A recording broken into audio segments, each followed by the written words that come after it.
প্রাসাদের বাহিরে মিডিয়ায় পুরো ভরপুর ছিল।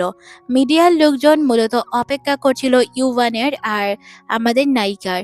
যখন তারা দুইজন গাড়ি থেকে নামে তখন মিডিয়া তখন তাকে প্রশ্ন করতে শুরু করে যে ফিমেল লিডের সাথে তার কি কোনো সম্পর্ক রয়েছে কিনা, ওইদিন হোটেল রুমে তারা কি করছিল, তাছাড়াও ডক্টর কেন এসেছিল, সত্যিই কি নায়িকা প্রেগনেন্ট, এইসব তারা স্বীকার করবে কিনা।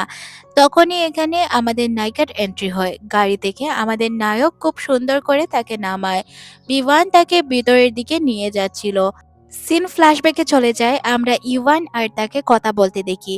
ইউভান তাকে বলেছিল যে আমি তোমাকে বিয়ে করব, কিন্তু পাবলিক অপিনিয়ন তোমার দিকে নিতে হবে। সে এতেও রাজি হয়ে যায়, কারণ সে তো তাকেই বিয়ে করতে চাচ্ছিল। পুরো মিডিয়া ভাইরাল ছিল মেয়েটি অনেক সুন্দর, তাই সে রাজার মন জিততে পেরেছে। আর যেহেতু সে রাজকুমারের মন জিতেছে তাহলে সে অনেক লাকি। আমরা দেখতে পাই যে নায়ক নায়িকাকে নিয়ে রাজপ্রাসাদের ভিতরে যাচ্ছিল। তখন এখানে কিছু সার্ভেন্ট তাকে জানায় যে রাজমাতা তার সাথে দেখা করতে চায়। তখন সে বলে যে পরবর্তীতে সে দেখা করে নিবে, কিন্তু সার্ভেন্ট তাকে বারবার বলছিল এখনই দেখা করতে হবে। তখন সে আমাদের নায়িকাকে বলে আমি আসছি, তুমি বাইরে আমার জন্য কিছুক্ষণ অপেক্ষা করো। এদিকে আমরা কুইন মাদারকে দেখতে পাই, যে কিনা প্রত্যেকটি নিউজ দেখছিল আর অনেক রাগে ফুলছিল। যখন আমাদের নায়ক তার সামনে আসে আর সে তাকে বলতে শুরু করে তুমি মিডিয়ার সামনে কখন অস্বীকার করছো সবকিছু, কখন তুমি সবাইকে বলবে যে এই সবকিছু ওই মেয়ের সাথে তোমার কোনো রিলেশন নেই।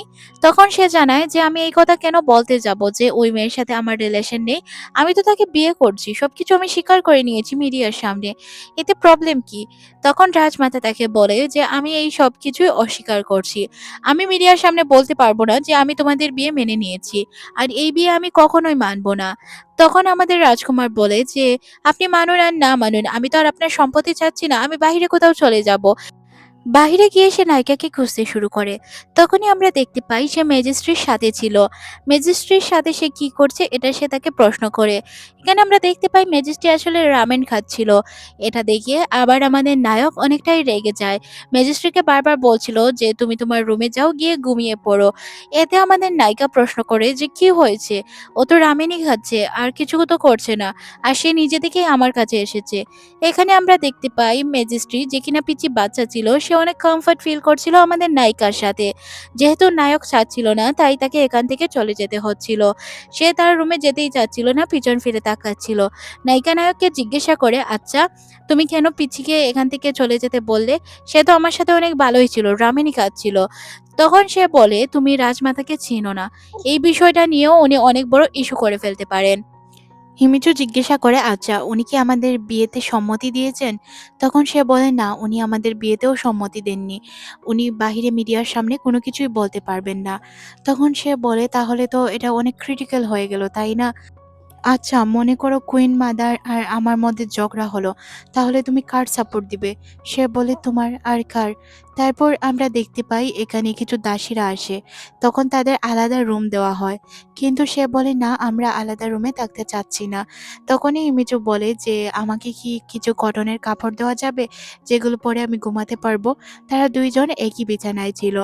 তখন আমাদের নায়ক তাকে বলে সোফায় শুলে ভালোই হতো তাই না, এক বিছানায় কি প্রয়োজন ছিল। তখন আমাদের নায়িকা বলে আপনি চলে যান সোফায়, আমি কি আপনাকে না করছি। তারপর তারা ব্ল্যাঙ্কেট নিয়ে টানাটানি করতে শুরু করে। তাদের এই উদ্ভট আওয়াজগুলো তাদের সার্ভেন্টের কানে যাচ্ছিল। সার্ভেন্টগুলো লজ্জায় লাল হয়ে যায় যে ভিতরে কি হচ্ছে, এরা বিয়ের আগেই কি সব কাজ করে বেড়াচ্ছে, আর মেয়েটি তো শুনলাম বিয়ের আগেই প্রেগনেন্ট। সিন চলে আসে পরদিন সকালে। আমরা আমাদের নায়ককে দেখতে পাই যে কিনা এখনো ঘুমাচ্ছিল। তার পিএ এসে তাকে ওঠানোর চেষ্টা করে। তখন সে দেখতে পায় হিমিচু অলরেডি অফিসে চলে গিয়েছে। অফিসে তার পিএ যখন তাকে দেখে তখন সে তাকে বলে যে তুমি কালকে ড্রেস কেন পরে এসেছো, তুমি ড্রেস চেঞ্জ করতে পারোনি। সে বলে এটাও অ্যাটেনশন নেওয়ার একটি পদ্ধতি। এদিকে আমাদের গ্র্যান্ড কিংকে দেখানো হয় যে কিনা ম্যাজিস্ট্রির সাথে দেখা করার জন্য এসেছিল। সে ম্যাজিস্ট্রিকে জিজ্ঞাসা করে আচ্ছা তোমার রাতে কেন ঘুম হয় না, তুমি কি তোমার বাবাকে স্বপ্নে দেখো। সিন চলে যায় আবারও অতীতে, যেখানে আমরা ম্যাজিস্ট্রির বাবাকে দেখতে পাই, যার আজ বিয়ের দিন ছিল। সে বিয়ে করার জন্য প্রস্তুত হচ্ছিল, অনেক বেশি ভয় পাচ্ছিল। যার কারণে গ্র্যান্ড কিং তাকে বোঝাচ্ছিল, এত ভয় পাওয়ার মতো কিছু হয়নি, সবকিছু ঠিক হয়ে যাবে। তখনই আমরা এখানে আমাদের নায়ককে দেখতে পাই, যে কিনা তার বড় ভাইয়ের সাথে দেখা করতে আসে। কিন্তু কেউ তাকে তার বড় ভাইয়ের সাথে দেখা করতে দিচ্ছিল না। সে জোর করেই তার ভাইয়ের সাথে দেখা করে আর তাকে ওয়ার্নিং দেয়, সবকিছু যদি সে ঠিকঠাক ভাবে ম্যানেজ না করতে পারে তাহলে তার অবস্থা সে খারাপ করে দিবে। গ্র্যান্ড কিং তাকে বলছিল যে সে আছে, তাকে চিন্তা করতে হবে না। এদিকে আমাদের নায়ক, যে কিনা তার বড় ভাইয়ের পিকচার দেখে অনেক বেশি কষ্ট পাচ্ছিল। সিন পরিবর্তন হয় আমাদের নায়িকার কাছে। মিডিয়াতে যে পোস্টগুলো হয়েছিল ওইগুলোর কমেন্টগুলোই সে পড়ছিল। তখন আমরা দেখতে পাই যে কেউ কমেন্ট করেছিল গুড কাপাল, কেউ লিখছিল রাজা কিভাবে একজন সাধারণ মেয়েকে বিয়ে করতে পারে। আবার ওই কমেন্টে লোকজন লিখছিল যে মেয়েটি অনেক সুন্দর, তাই হয়তো রাজা তাকে পছন্দ করেছে। এইভাবেই তাকে নিয়ে কমেন্ট পাস হচ্ছিল। তখনই আমরা দেখতে পাই এখানে প্রাইম মিনিস্টার চলে আসে, যে কিনা তার বন্ধু ছিল। আপনারা তো তাকে চিনতেই পারছেন, তাই না? তখন সে তাকে বলে যে তুমি কি সত্যিই তাকে বিয়ে করতে যাচ্ছ, আর যেগুলো তোমাদের জন্য ছড়িয়েছে এগুলো কি সত্য? তখন সে তার প্রাইম মিনিস্টার বন্ধুকে বলে আমি তাকে পছন্দ করি, যার কারণেই আমি তাকে বিয়ে করতে চাচ্ছি। তখন প্রাইম মিনিস্টার বুঝতে পারে। এদিকে আমাদের ইউয়ানকে দেখানো হয়, যে কিনা মিটিং এ ছিল। তার রাজ মিটিং শেষ করার পর আমরা দেখতে পাই তার অ্যাসিস্ট্যান্ট তার কাছে আসে আর তাকে বলে যে কুইন মাদার অসুস্থ হওয়ার নাটক করছেন, যাতে উনি মিডিয়ার সামনে যেতে না হয়। সে তখন বলে আচ্ছা এইসব বাদ দাও। তখন আমরা দেখতে পাই সে ইমিজুকে কল করে। ইমিজু কল রিসিভ করার সাথে সাথেই তার উপর কেউ ডিম ছুঁড়ে মারে। অনেকগুলো মেয়ে ছিল। তখন সে কলটি কেটে দেয়। আমাদের নায়ক মনে মনে ভাবে সে কল কেটে দিল কেন। তখনই আবার দাদিমা তার জন্য অনেকগুলো কাজ পাঠায়, যেগুলো ফাইল ছিল। এখন তাকে এগুলো দেখতে হবে কারণ কুইন মাদার অসুস্থ। আপনারা তো জানেনই উনি এটা নাটক করছেন। আবার এদিকে আমাদের নায়িকাকে দেখানো হয়। ইমিজের সামনে অনেকগুলো মেয়ে ছিল। মেয়েরা বলছিল কিংকে আপনি বিয়ে করতে পারবেন না, কিংকে আমরা পছন্দ করি। তখন তারা বলে যে তোমরা স্কুলের স্টুডেন্ট, তোমরা এইসব কিভাবে বলতে পারো? সে তখন তাদেরকে বলে যে মেয়েগুলো তখন বলে আমরা খুব ভালো করেই জানি আপনি কিংকে ফাঁসিয়েছেন। আর তাছাড়াও কিং আমাদের লেখাপড়ার খরচ চালায়। উনাকে আমরা অনেক বেশি পছন্দ করি। তখন সে বলে ভালো কথা, আমি তোমাদের এই সব কিছু বন্ধ করিয়ে দিতে পারবো যদি তোমরা আমার কাছে ক্ষমা না চাও। তখন মেয়েগুলো এখান থেকে চলে যায়। অন্যদিকে আবার প্রাইম মিনিস্টারকে দেখানো হয়, যে কিনা চার্চে প্রার্থনা করছিল। প্রার্থনা শেষে সে চার্চের ফাদারের সাথে কথা বলছিল। ফাদারকে সে বলে আমার বান্ধবীর বিয়ে হতে যাচ্ছে, এই প্রথম আমি সেলফিশের মতো কিছু চাইলাম। সিন চলে যায় ফ্ল্যাশব্যাকে। স্কুল টাইম দেখানো হয়। প্রাইম মিনিস্টার একদিন লক্ষ্য করে যে আমাদের নায়িকা চুরি করছে। তখন সে এই দিকেই একটি টিচারকে আসতে দেখে টিচারকে মিথ্যে কথা বলে এখান থেকে তাড়িয়ে দেয়। আর প্রাইম মিনিস্টার মনে মনে বলে আমি সবসময় তোমাকে প্রোটেক্ট করব, হোক সেটা ভালো কাজ আর খারাপ কাজ। এদিকে ইমিচুকে দেখানো হয়, যে কিনা তার অফিসের দিকে আসছিল। তখনই সে লক্ষ্য করে তার বাবা তার জন্য অপেক্ষা করছে। বাবার কাছে আসলে বাবা তখন তাকে জানায় আমি জানি সবকিছু মিথ্যে। তুমি ক্ষমতার জন্য এইসব করছো, তাই না? আর কত নিচে নামবে? সবকিছু স্বীকার করে নাও না যে এইসব মিথ্যে। তখন সে তার বাবাকে জিজ্ঞাসা করে কেন সে এখানে এসেছে। সিন চলে যায় অতীতে। আর বাবা আমাদেরকে বলে যে মনে আছে যে তোমার মায়ের কেন মৃত্যু হয়েছিল? তার সৎ মায়ের কথা বোঝানো হচ্ছে। এখানে হিমিচু তার পরিচয় দেওয়ার জন্য বাবার কাছে এসেছিল। বাবা তুচ্ছ-তাচ্ছিল্য করে বলে যে এটা তার মেয়ে নয়। কিন্তু সে বারবার বলছিল যে সে তারই মেয়ে। এই কথা শুনে তার মা এখানে স্ট্রোক করে ফেলে। এই স্ট্রোকেই মৃত্যু হয় তার সৎ মায়ের। সৎ মায়ের মৃত্যুর পর তার বাবা তাকে একদমই পছন্দ করত না। কারণ সে তাকে দায়ী করত তার সৎ মায়ের মৃত্যুর জন্য। যখনই সে তার রেজাল্ট দেখাতে যেত, যখনই সে কোনো কিছু চাইতো, তখন তার বাবা না করে দিত। আর তার সৎ মায়ের ছেলে বলতে তার ভাই, যাকে সে এখন ভাই বলে সম্বোধন করে, তাকেই সবকিছু দেওয়া হতো। তার বাবা বলে যে সে যদি এইসব থেকে পিছিয়ে না আসে বা মিডিয়ার সামনে সবকিছু স্বীকার না করে, তাহলে সে তাকে সব সম্পত্তি থেকে বঞ্চিত করবে। তখন সে তার বাবাকে বলে ও মিস্টার সেন, তার মানে সবকিছু আপনি আপনার ছেলেকে দিতে চাচ্ছেন, তাই না? ইমিচুর বাবা তখন তাকে বলে তুমি বাবাকে নাম ধরে রাখছো। সে তখন বলে যে আপনি তো বলেছেন যে আমাকে সম্পত্তি থেকে বেদখল করবেন, তাহলে আপনি কিভাবে আমার বাবা হলেন? আপনি তো আমার বাবা নয় যদি আমাকে সম্পত্তি থেকে বেদখল করেন। তাহলে কেনই বা আমি আপনাকে নাম ধরে ডাকবো না? আপনার যা ইচ্ছে আপনি করতে পারেন, আমি আমার রাস্তা থেকে কখনোই পিছু পা হব না। এটা আপনি খুব ভালো করেই জানেন। সবকিছু কিভাবে আদায় করতে হয় তা আমি ভালো করে জানি। এই কথা বলে সে এখান থেকে চলে যায় আর বাবার রাগে ফুলতে থাকে। তারপর আমরা হুইচুকে দেখতে পাই যে কিনা ইভানকে বলে যে আমি তোমার সাথে এখন কথা বলতে পারছি না, পরে কথা বলবো, আমার না ভালো লাগছে না। এই কথা বলেই সে কলটি কেটে দেয়। আমাদের ইভান মনে মনে ভাবে কি হলো, তার কল কেটে দিল কেন, তার কি মন খারাপ? এদিকে সিন চলে যায় অতীতে। আমরা ছোট্ট ইমিচুকে দেখতে পাই যে কিনা খুশি হয়ে রেজাল্ট কার্ড দেখানোর জন্য তার বাবার কাছে যায়। গিয়ে দেখতে পায় তার বাবা তার ভাইয়ের জন্য একটি সাইকেল কিনে নিয়ে এসেছে। সে তার বাবাকে তার রেজাল্ট কার্ড দেখালে বাবা আহামরি খুশি হয় না, ছুঁড়ে ফেলে দেয় তার রেজাল্ট কার্ড। তারপর সে বুঝতে পারে তার যা প্রয়োজন তাকে আদায় করে নিতে হবে। এরপর থেকে সে তার বাবার কাছে চাইতে শুরু করে। হিমিচুর বাসার দরজায় কেউ একজন নক করে।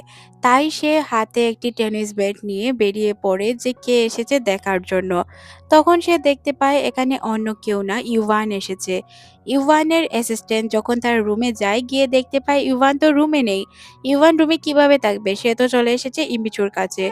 ইম্বিচু তাকে জিজ্ঞাসা করে তুমি এখানে কি করছো। তখন সে জানায় যে কলে যখন তার সাথে কথা বলছিল তখন নাকি তার কণ্ঠ শুনেই সে বুঝতে পারে তার কোনো প্রবলেম হয়েছে। সে তখন ভিতরেই চলে যায় আর তাকে বলে টেনিস ব্যাট দিয়ে কি করছো, তুমি কি বাসার ভিতরে টেনিস বল খেলো? তখন সে বলে না, তার জন্য কিছু খাবার নিয়ে এসেছিল সে। তখন সে বলে যে এইগুলো তুমি কিভাবে জানলে আমার পছন্দের? তখন আমাদের ইভান বলতে শুরু করে, দোকানে গিয়ে যখন বললাম যে আমার কিছু খাবার প্রয়োজন, তখন তারা বলল আপনি কি ইমেজের জন্য খাবার নিতে যাচ্ছেন, আমরা ওনার পছন্দ জানি, খাবার দিয়ে দিচ্ছি। তুমি তো অনেক ফেমাস, তোমার পছন্দ সবাই জানে। সে হাসতে শুরু করে। এদিকে তার অ্যাসিস্ট্যান্ট মনে মনে ভাবে সে যদি এই মেয়ের কাছে যায় তাহলে কি হবে। সে তো কাজ শেষ করে যেতে পারতো, তাই না? কাজ শেষ না করেই সে কেন চলে গেল? এদিকে আমাদের ইভান তাকে জিজ্ঞাসা করে আচ্ছা তোমার কি মন খারাপ? ফোনে যখন তোমার সাথে কথা বলছিলাম তখন তোমার কণ্ঠ শুনে কেন জানি না মনে হলো তোমার মন খারাপ। কি হয়েছে তোমার? তখন সে বলে কি হবে না, অনেক কিছুই হয়েছে। আমার বাবা আমাকে সম্পত্তি থেকে বেদখল করছে তোমাকে বিয়ে করার কারণে। তাছাড়াও লোকজন আমাকে উল্টাপাল্টা কথা বলছে। কেউ বলছে সাধারণ একজন মেয়েকে কখনোই কিং বিয়ে করতে পারে না, মেয়েটি তাকে সিডিউস করেছে। খারাপ খারাপ মন্তব্য শুনতে পাচ্ছি চারদিক থেকে। তাছাড়াও তোমার ফ্রেন্ড সার্কেলরা আমার উপর ডিম ছুঁড়ে মারছে, এটা কি ভালো? আচ্ছা ডিম তোমাকে কখন ছুঁড়ে মেরেছিল? তখন সে বলে বিল্ডিং এর নিচে।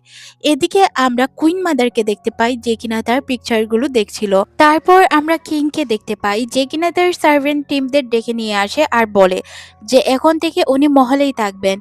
ওনার কিছু সিকিউরিটি প্রবলেম রয়েছে, ওনার দিকে ভালোভাবে নজর রাখবে, সবকিছুর দিকে খেয়াল রাখবে, পরিষ্কার পরিচ্ছন্ন করে রাখবে যাতে ওনার কোনো প্রবলেম না হয়। এখানে তারা লাভিডাবি অ্যাক্ট করতে থাকে আর এখানের সার্ভেন্টগুলো তাদেরকে দেখে তারা লজ্জা পেতে শুরু করে। তারপর আমরা দেখতে পাই তার রুমটি দেখানো হয় তাকে। রুমটিতে এসে সে তো মহা খুশি। এখানে যে সার্ভেন্ট রয়েছিল, যে সার্ভেন্টদের প্রধান, সে তাকে বলছিল যে আপনার যে কোনো কিছুর প্রয়োজন হলে সময় মতো আমাদেরকে বলে দিন, আমরা সবকিছু আপনার জন্য তৈরি করে রাখবো, আপনার যাতে কোনো জিনিসের কোনো অসুবিধা না হয়। তখন সে বলে আচ্ছা আমি ইন্ডিপেন্ডেন্ট উমেন, তাই আমি নিজের কাজগুলো নিজে করতে পারি, আপনাদের এত চিন্তা করতে হবে না। তখন সার্ভেন্ট কিং তাকে বলে চিন্তা তো করতেই হবে, আপনি আমাদের কুইন। তারপর আমরা দেখতে পাই সে রুমের ভিতর শুয়ে শুয়ে ভাবছিল কি সুন্দর একটি জীবন পেলাম, তাই না? তারপর সে কল করে কিংকে, জিজ্ঞাসা করে আপনি কি ঘুমিয়ে পড়েছেন? তখন ইভান বলে না, এখন তো ঘুমের সময় হয়নি, আমি কাজ করছি। তারপর আমরা দেখতে পাই এখানে একজন সার্ভেন্ট আসে তাকে খোঁজার জন্য, কিন্তু রুমের ভিতরে সে ছিল না। সে চলে যায় ইভানের সাথে দেখা করার জন্য। ইভান বসে বসে কাজ করছিল। সে একটি বই নিয়ে পড়তে শুরু করে। আসলে এগুলো তাদের বংশীয় পরম্পরার বই ছিল। বইগুলো যখন সে পড়ছিল, বইয়ের কোনো কিছুই সে বুঝতে পারছিল না। কারণ এগুলো পুরানো যমুনা বা রাজাদের যমুনার কিছু ঘটনা ছিল। তখন সে তাকে বলে যে, "আসলে আমি কোনো কিছুই বুঝতে পারছি না।" কিং বলে, "আপনি আমাকে ডিস্টার্ব করছেন। আপনি আমাকে হেল্প করছেন না।" তখন সে বলে, "আচ্ছা, আপনি বলুন কি জানতে চান?" হিমিচু তখন বলে, "আপনি আমাকে কেন বিয়ে করতে চাচ্ছেন?" তখন সে বলে, "এতদিন পর মনে হলো এই ঘটনা।" হিমিচু বলে, "এতদিন কোথায় গেল? আমরা তো কালকেই ডিল করলাম যে আমরা বিয়ে করব।" তখন সে বলে, "আচ্ছা বলছি। প্রথমত হচ্ছে আপনি বিজনেসম্যান, আপনার কাছে অনেক টাকা আছে।" তখন সে বলে, "এটা কোনো কারণ হতে পারে?" তখন সে বলে, "হ্যাঁ, আরেকটি কারণ রয়েছে, আপনি অনেক সুন্দর।" তখন বলে যে, "আচ্ছা, লাস্ট আপনি স্বীকার তো করলেন আমি সুন্দর। আর কি কারণ?" তখন সে জানায়, "আমার ফ্যামিলি কারণ।" তখন সে বলে, "ফ্যামিলি কারণ আপনি আমাকে বলেছিলেন আর বলতে হবে না।" তখন সে বলে, "আপনি যা শুনেছেন তার থেকেও আরো কিছু কারণ রয়েছে। আমি আপনাকে বলি। যেমন আমি যদি সবার সাথে যুদ্ধ করে কিং হই, তখন তো আমার একজনের সাপোর্টের প্রয়োজন। ওই সাপোর্টটা আপনি আমাকে দিতে পারবেন, যার কারণে আমি আপনাকে সিলেক্ট করেছি।" তখন সে বলে, "ও আচ্ছা, তার মানে কি আপনি কিং হওয়ার জন্য যুদ্ধ করতে চাচ্ছেন বা এটা নিয়ে ইস্যু করবেন?" তখন সে বলে, "হ্যাঁ, ঝামেলা তো করতেই হবে। কারণ আমার বড় ভাই জীবিত নেই। আর ভাইয়ের ছেলে অনেক বেশি ছোট। সে এখন আমাদের রাজ্য সামলাতে পারবে না। তাই আমি চেষ্টা করব এই কথাটা যাতে আর কেউ না জানতে পারে।" এদিকে আমাদের মাদার কিংকে দেখানো হয় যে কিনা শ্রাদ্ধের জন্য রেডি হচ্ছিল। তখনই একজন সার্ভেন্ট এসে তাকে জানায় যে ওইদিন যে আগুনের ঘটনাটি ঘটেছিল ওই জন্য ডিটেকটিভ আসছে তদন্ত করার জন্য। তখন সে বলে, "আচ্ছা, আমি শ্রাদ্ধে যাব না।" এদিকে ডিটেকটিভদের দেখানো হয় যারা কিনা মহলে অলরেডি পৌঁছে গিয়েছিল। সার্ভেন্টরা তাদের আটকানোর চেষ্টা করেছিল, কারণ হিমিচু বাসায় ঘুমিয়ে রয়েছে। হিমিচুকে সার্ভেন্ট ডাকার চেষ্টা করে। তখনই আমরা দেখতে পাই ডিটেকটিভ প্রধান তার সাথে কথা বলে যে ওই দিনের আগুনের যে ঘটনাটি ঘটেছিল ওই ঘটনার জন্য তারা তাকে তদন্ত করতে এসেছে। তখন সে বলে যে আপনারা ওয়ারেন ছাড়া তদন্ত করতে এসেছেন, এটা কোন ধরনের কথা? তখন সে বলে যে রাজ পরিবারে যদি কোনো ঘটনা ঘটে তাহলে এই তদন্ত করতে আমাদের কারো অনুমতি নেওয়ার প্রয়োজন হয় না, আমরা এমনিতেই কাজ করতে পারি। এই কথা বলে সে তার অফিস পর্যন্ত তদন্ত করতে শুরু করে। অফিসের তদন্তর কাহিনী দেখে তার পিএ তাকে কল করার চেষ্টা করে, কিন্তু সে তাকে কলে পাচ্ছিল না। তারপর সে কল ব্যাক করে তাকে জানায় যে তুমি এখানে চলে আসো, আমি নিজেকে অনেক লনলি ফিল করছি। তখন তার সার্ভেন্ট টিমের প্রধান তাকে এসে বলে যে আপনি এখানে কাউকে ডাকতে পারবেন না, কারণ এখানে স্পেশাল লুক ছাড়া কাউকে ঢোকা এলাও না। তখন সে কিংকে কল করার চেষ্টা করে। কিং কল রিসিভ না করলে সার্ভেন্টকে জিজ্ঞাসা করে। সার্ভেন্ট বলে উনি শ্রাদ্ধে রয়েছেন, এখন কল রিসিভ করতে পারবেন না, কারণ উনার ফোনও উনার কাছে নেই। ঠিক ইমিচুর বিয়ে দৌড়াচ্ছিল মহলে আসার জন্য। সার্ভেন্ট তো বলে যে সে মহলে ঢুকতে পারবে না। এই বিষয় নিয়ে তাদের মধ্যে কথা হচ্ছিল। ইমিচু মনে মনে ভাবছিল কিভাবে তার বিয়েকে সে তার বাসায় আনতে পারে। এখানে ডিটেকটিভ টিম তাকে বারবার ডাকছিল যাওয়ার জন্য। সে কি করবে কিছুই বুঝতে পারে না। তাই সে তার জুতা নিয়ে বেরিয়ে পড়ে। জুতা পরবে কি না এইসব নিয়ে চিন্তা করতে করতে এক পর্যায়ে সে তাদের সাথেই চলে যায়। সার্ভেন্টদেরও তার সাথে যাওয়ার কথা বলে। এদিকে তার পিএ এখানে ঢোকার অনেক চেষ্টা করছিল, কিন্তু কোনোভাবেই ঢুকতে পারছিল না। সে তো অনেক কষ্ট করে এখানে এসেছিল। তখন আমরা দেখতে পাই সার্ভেন্টকে পাঠানো হয় একটি কার্ড দিয়ে, যাতে সে এখানে প্রবেশ করতে পারে। এই কার্ডটি কিসের কার্ড আর সে কিভাবে পেল, সার্ভেন্ট প্রশ্ন করে। তখন সে বলে এতগুলো প্রশ্ন না করে সে যাতে এই কার্ডটি নিয়ে চলে যায়।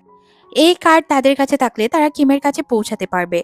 এখানে তো তারা পৌঁছে যায়, কিন্তু রাজার কাছে কিভাবে তারা পৌঁছাবে এটাই ছিল তাদের প্রশ্ন। এদিকে ম্যাজিস্ট্রেটকে দেখানো হয় যে কিনা শেষকৃত্যের জন্য এসেছিল। এদিকে আমাদের কিংও এখানেই ছিল।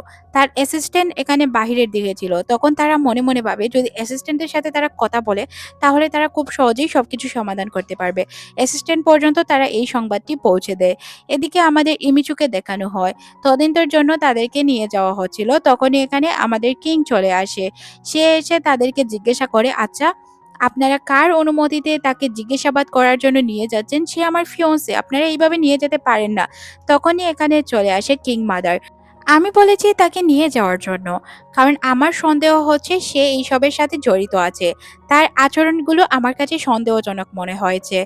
ওই দিন সে যখন পার্টিতে এসেছিল তখন নিষিদ্ধ ড্রেস লাল পরে এসেছিল। তারপর সে গ্লাস ভাঙার চেষ্টা করেছিল, যেগুলো সিসিটিভি ফুটেজে ক্যাপচার হয়েছে।